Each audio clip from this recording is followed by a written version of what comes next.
যন্ত্রণা আমি মরে যেতেছিলাম।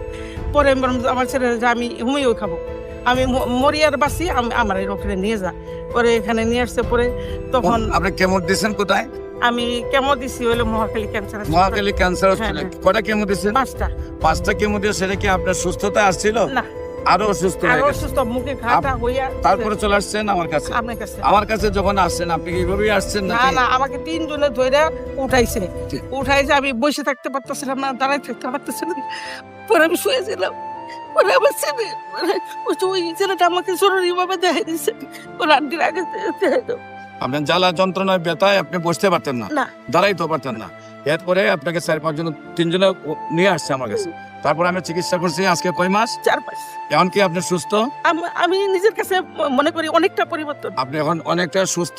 এখন আর আপনার জ্বালাপোড়া ব্যথা কিছু আছে? নেই। জ্বালাপোড়া ব্যথা কিছু কিছু নাই। নাই। কিন্তু আপনাকে আমি বলছি 1 বছর ওষুধ খাইতে হবে। হ্যাঁ, 1 বছর আপনি নিয়মিত 1 বছর ওষুধ খাবেন খামো ইনশাআল্লাহ। সম্মানিত দেশবাসী, নিয়মিত 4 মাস ওষুধ